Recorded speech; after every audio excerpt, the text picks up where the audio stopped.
Hallelujah, praise the Lord.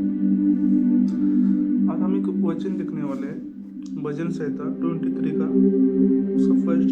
यहोवा मेरा चरावा है, मुझे कुछ घटी नहीं होगी। वो मुझे हरी हरी चराइयों में बैठता है, वो मुझे सुखजय जेल के झरने के पास ले चलता है।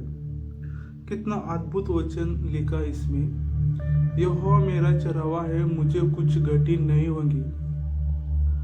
हम मसीह में रहकर हम बहुत बातों के लिए चिंता करते हैं और उन्हीं चिंताओं में हम अटक जाते हैं। इधर परमेश्वर का वचन बोलता है कि यहोवा मेरा चरावा है, मुझे कुछ घटी नहीं होगी। अगर हम परमेश्वर के बेटे हैं तो हमें किसी बात की कमी या किसी बात की घटी नहीं है, क्योंकि परमेश्वर ने हमें अधिकार दिया है संसार के हर एक चीजों के ऊपर जो हमारा अधिकार है। बट हम ये क्या करते कि हमें वचन पता ना रहने के कारण हम उस अधिकार को भूल जाते हैं। हमें उस अधिकार को अगर हमारे हाथ में लेना है तो हमें वचन मालूम रहना बहुत इम्पोर्टेंट है। अगर हमें जीवन में अगर वचन हमें पता नहीं तो हम किसी के ऊपर अधिकार नहीं कर सकते। परमेश्वर का वचन कहता है कि लूका 9:1 में परमेश्वर ने दुष्ट आत्मा पे हमें अधिकार दिया है। हमें अधिकार, अगर हम स्वर्गीय पिता के बेटे हैं तो हमें अपना अधिकार हमें मालूम रहना चाहिए। परमेश्वर ने अपने पुत्र के समान हमें बनाया। क्यों?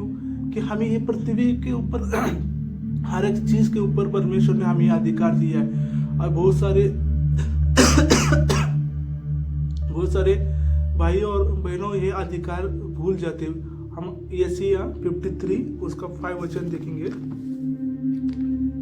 इधर लिखा है, परंतु वो हमारे ही अपराधों के कारण घायल किया गया और वो हमारे अधर्म के कामों के कारण कुचला गया। हमारे ही शांति के लिए उस पर तानना पड़ी कि उसके कोड़े खाने से हम लोग चंगे हो जाए। देखो कितना परमेश्वर के वचन में अद्भुत लिखा है। उसके कोड़े खाने से हम चंगे हो चुके हैं। अगर हम किसी आजार में पड़ते हैं तो हम तुरंत डॉक्टर के पास या टैबलेट लेने की कोशिश करते हैं। बट हमें ये वचन में क्या लिखा है, उसके कोड़े खाने से हमें चंगाई मिली है। फिर हम क्यों वचन इस्तेमाल नहीं कर रहे आज जीवन में? क्या कमी है? परमेश्वर ने हमें सब चीजों पे अधिकार दिया है तो हम ये अधिकार बार बार क्यों भूल जा रहे?